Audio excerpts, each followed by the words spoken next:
अस्सलाम वालेकुम, मैं हूं शाहजेब खानजादा। तोशाखाना स्कैंडल मुसलसल इमरान खान का पीछा कर रहा है। आए दिन नए हकाइक और दावे सामने आ रहे हैं। इस पूरे तनाज़े की वजह से इमरान खान पर माली बेज़ाब्तियों के संगीन इल्जामात लग रहे हैं।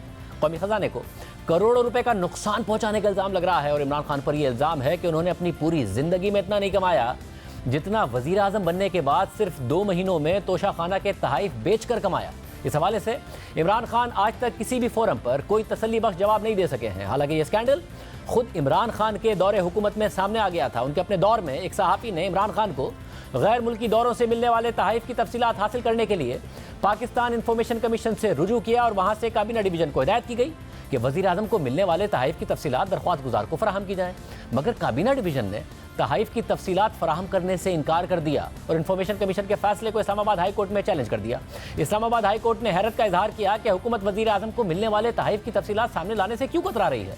अदालत में तहरीक इंसाफ की हुकूमत ने यह मौक़िफ़ अख्तियार किया कि तहाइफ पब्लिक करना मुल्क की कौमी सलामती का मसला है, दोस्त ममालिक से ताल्लुकात ख़राब होने का खदशा है। मगर अदालत तहरीक इंसाफ के मौक़िफ़ से मुतमईन नहीं हुई और उनके सामने मज़ीद सवालात रख दिए। गुज़िश्ता साल अक्टूबर में एक समाअत के दौरान इस्लामाबाद हाई कोर्ट के जज जस्टिस मियां गुल हसन औरंगज़ेब ने रिमार्क्स दिए कि अगर कोई दिफाई तोहफ़ा हो तो बेशक ना बताएं, लेकिन हर तोहफ़े को पब्लिक करने पर पाबंदी क्यों है। अगर किसी मुल्क ने हार तोहफ़े में दिया है तो उसकी तफसीलात अवाम के सामने रखने में क्या हर्ज है। हुकूमत दीगर ममालिक से मिलने वाले तहाइफ ना बताकर क्यों शर्मिंदा हो रही है। हुक्मरानों को मिलने वाले तहाइफ उनके नहीं बल्कि अवाम के हैं। कोई अवामी ओहदा ना हो तो क्या ओहदों पर बैठे अफराद को तहाइफ मिलेंगे। जस्टिस गुल हसन ने मजीद कहा कि किस मुल्क ने कितनी मोहब्बत से क्या तोहफा दिया, ये अवाम को बताने से ताल्लुकात कैसे ख़राब होंगे। फिर एक और समाअत में जस्टिस मियां गुल हसन औरंगज़ेब ने रिमार्क्स दिए कि अगर मुझे शील्ड मिलती है तो हाई कोर्ट में लगाऊंगा, साथ नहीं ले जाऊंगा। इमरान खान वज़ीर आज़म ना भी रहें तो भी दरख्वास्त गैर मौसर नहीं होगी। जस्टिस गुल हसन ने हुकूमती वकील से कहा कि जो तहाइफ लोग घर ले गए हैं उनको भी वापस म्यूजियम में रखें। और फिर रवां साल अप्रैल में नई हुकूमत आ गई और खुद वज़ीर आज़म शहबाज शरीफ समेत हुकूमती रहनुमाओं ने इमरान खान को मिलने वाले तहाइफ की तफसीलात अवाम के सामने रख दी और इंकिशाफ किया गया कि इमरान खान ने तोशाखाना से कीमती तहाइफ लेकर बैरून मुल्क बेच दिए हैं। और ये तनाज़ा इमरान खान के लिए मजीद शर्मिंदगी और बदनामी का बाइस बनने लगा। नई तफसीलात और यह हक़ाइक़ सामने आने के बाद इस्लामाबाद हाई कोर्ट में दोबारा इस केस की समाअत हुई और तहाइफ की तफसीलात तलब करने वाले सहाफ़ी राना अबरार के वकील ने मौक़िफ़ इख्तियार किया कि तहरीक इंसाफ हुकूमत की पटिशन में कहा गया है कि तहाइफ की मालूमात शेयर की तो दीगर ममालिक से ताल्लुकात मुतासिर होंगे। अब जब तहाइफ की फ़रोख्त का मामला सामने आया है तो क्या इज़्ज़त रह जाएगी। जस्टिस मियां गुल हसन औरंगज़ेब ने डिप्टी अटॉर्नी जनरल को मुखातिब करके रिमार्क्स दिए कि लोग आते और चले जाते हैं, वज़ीर आज़म ऑफिस वहीं रहता है। जो लोग तहाइफ अपने घर ले गए हैं उनसे भी वापस लें। जो भी तोहफ़ा दिया जाता है वो उस ऑफिस का होता है, घर ले जाने के लिए नहीं होता है। जस्टिस गुल हसन ने मजीद कहा कि तहाइफ सिर्फ मिलते ही नहीं हैं बल्कि अवाम के टैक्स से बैरून ममालिक के सरबराहान को भिजवाए भी जाते हैं। इसके अलावा तहरीक इंसाफ अपनी हुकूमत में अदालत के बाहर भी ये मौक़िफ़ इख्तियार करती रही कि तहाइफ पब्लिक करने से मीडिया हाइप और गैर ज़रूरी खबरें फैलेंगी जिससे मुख्तलिफ ममालिक के साथ पाकिस्तान के ताल्लुकात ख़राब होने का खदशा है। साबिक़ वफ़ाक़ी वज़ीर फवाद चौधरी ने उस वक्त ये मौक़िफ़ इख्तियार किया था कि ये तो हम नहीं बताएंगे कि किसने क्या तोहफ़ा दिया है, मगर वैसे ही एक लिस्ट सामने लेकर आएंगे। तब की तलाशी वो ले रहे थे, बार बार तलाशी की बात कर रहे। अब तोशाखाना के उसकी तलाशी क्यों इमरान खान नहीं देता? 100% देनी चाहिए और मैं उसकी वजह बताता हूँ क्या है, क्यों नहीं दे रहे। सबसे पहले जो सारे आपको गिफ्ट्स मिलते हैं, मेनली गिफ्ट्स आपको जो मिलते हैं वो मिलते हैं अरब वर्ल्ड से। वो ये पसंद नहीं करते कि उनके डिस्क्लोज किए जाएं नाम। अब मैंने ये कहा है कि हमें ये करना चाहिए कि हम नाम ना दें कि उसने क्या दिया है, लेकिन हम वैसे लिस्ट जो है लिस्ट तो दे देना कि ये चीज़ें आई हैं। अब हमने यही अच्छा ये इसके बाद 7 महीने तक तहरीक इंसाफ की हुकूमत रही मगर ऐसी कोई लिस्ट सामने नहीं आई। अब एक जानी पूरी हुकूमत थी जो पूरा जोर लगा रही थी कि वज़ीर आज़म इमरान खान को मिलने वाले तहाइफ की तफसीलात छुपाई जाएं। इस मकसद के हुसूल के लिए तहरीक इंसाफ की वफाकी हुकूमत ने तोशाखाना स्कैंडल सामने लाने वाले सहाफ़ी राना अबरार पर दबाव डालना शुरू किया। राना अबरार ने हमारे प्रोग्राम में तफसील से बताया कि कैसे तोशाखाना स्कैंडल की वजह से उन्हें इंतकामी कार्रवाइयों का निशाना बनाया गया, नौकरी से निकलवाया गया, धमकियाँ दी गई।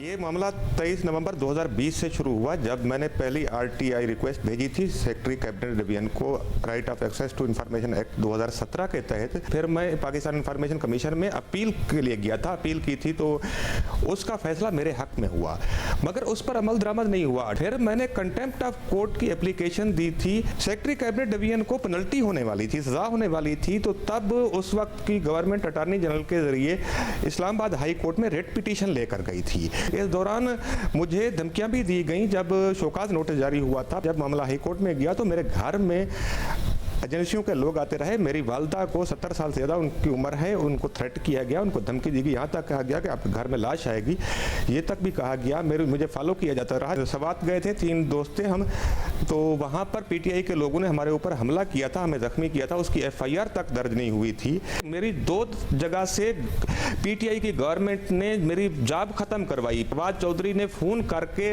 इंफॉर्मेशन मिनिस्टर थे ये, मेरी जॉब खत्म कराई, मुझे टर्मिनेट किया गया। उसके बाद मैंने एक टीवी चैनल ज्वाइन किया था 2021 में।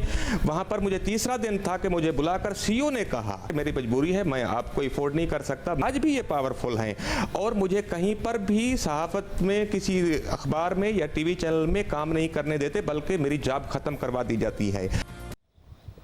रवां साल अप्रैल तक इमरान खान के पास हुकूमत थी, इसलिए उन्होंने हर मुमकिन कोशिश की कि तोशाखाना स्कैंडल को दबा दिया जाए।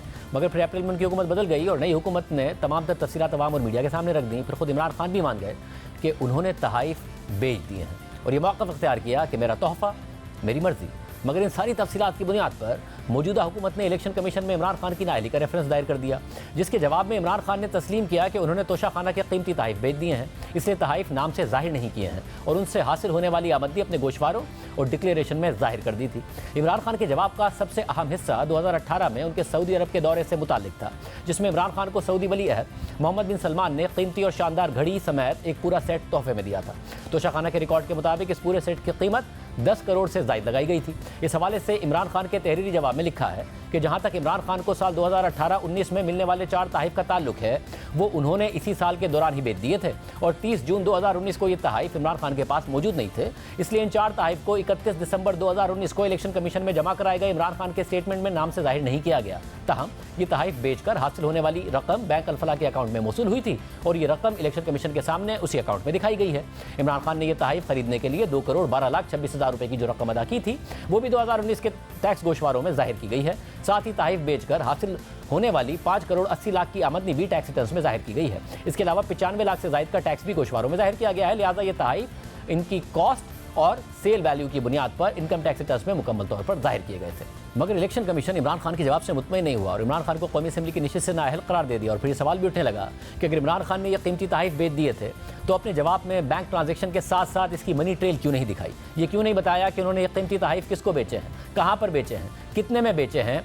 ये सवाल भी उठा और ये तनकीद भी की गई कि ये तहाइफ असल में बहुत ज़्यादा महंगे थे, मगर इनकी कीमत 10 करोड़ रुपए लगाई गई। और साथ ही इमरान खान और तहरीक इंसाफ ये दावा करती रही थी कि गुज़िश्ता हुकूमतों में 20% रकम अदा करके तहाइफ लिए जाते थे, हमने तो 50% की है। मगर इसके बाद ये वाज़ेह हुआ कि इमरान खान ने खुद 20% कीमत अदा की और उसके बाद कानून बदल दिया और 50% का कानून कर दिया। अहम बात यह भी है कि इलेक्शन कमीशन में इमरान खान ने अपने जवाब में ये माना कि तहाइफ बेचकर उन्होंने मुनाफा कमाया और उनके असासों में इजाफा हुआ, मगर इससे पहले वो ये कहते थे कि उन्होंने तोहफे बेचकर अपने घर के बाहर सड़क बनाई थी। मैंने उन पैसों से जो मेरे घर के नीचे सड़कें जो आम लोगों को भी फायदा पहुंचाती थी, वो तोशाखाना के पैसे से सड़क ठीक की। अब अगर खुद इमरान खान के बकौल उन्होंने तोहफा बेचकर सड़क बनाई थी तो ये बात इलेक्शन कमीशन के अपने तहरीरी जवाब में क्यों नहीं बताई और रकम को अपनी आमदनी के तौर पर क्यों जाहिर किया? अगर रकम सड़क बनाने में खर्च कर दी थी तो असासों में इतना इजाफा कैसे हो गया? इन सारे सवालों का जवाब खुद इमरान खान ने आज तक नहीं दिया है। मगर हमारे साथ इस पूरी कहानी के एक ऐसे किरदार मौजूद हैं जिनका दावा है कि उन्होंने इमरान खान को मिलने वाले तोशाखाना के ये कीमती तहाइफ खरीदे, वो कीमती घड़ी और पूरा सेट इस वक्त उनके पास है, जो इमरान खान को सऊदी वली अहद ने 2018-19 में तोहफे में दिया था। अहम बात यह है कि इस पूरे सेट को अपने पास रखने के लिए इमरान खान ने 2 करोड़ से ज़्यादा रकम अदा की थी और फिर बकौल उनके 5 करोड़ 80 लाख रुपए में आगे ये तहाइफ बेच दिए थे। इमरान खान से ये पूरा सेट खरीदने वाले दुबई में मकीम पाकिस्तानी बिजनेसमैन उमर फारूक ज़हूर ने हमारे साथ घड़ी समेत दीगर तहाइफ के सर्टिफिकेट्स भी शेयर किए हैं, तहाइफ की तस्वीर भी शेयर की हैं, जो आपके सामने स्क्रीन पर भी नज़र आ रही हैं। तस्वीर में देखा जा सकता है कि सऊदी वली अहद ने जो घड़ी इमरान खान को तोहफे में दी थी उसमें खाना काबा की तस्वीर बनी हुई है। पूरे सेट में कीमती हीरे लगे हुए हैं और ग्राफ नामी कंपनी जिसने ये घड़ी बनाई वो कीमती घड़ियां बनाने के लिए मशहूर है और उसमें खुद सर्टिफिकेट्स में लिखा हुआ है कि ये बहुत ही एक एक्सक्लूसिव काबा एडिशन है जो उनकी तरफ से बनाया गया। इस कंपनी ने एक $55 मिलियन यानी पाकिस्तानी रुपयों में तकरीबन 125 अरब रुपए की घड़ी भी बनाई हुई है, जो दुनिया की सबसे महंगी घड़ी तस्वुर की जाती है। ये तहाइफ कैसे उमर फारूक ज़हूर तक पहुँचे और इसकी पूरी कहानी क्या है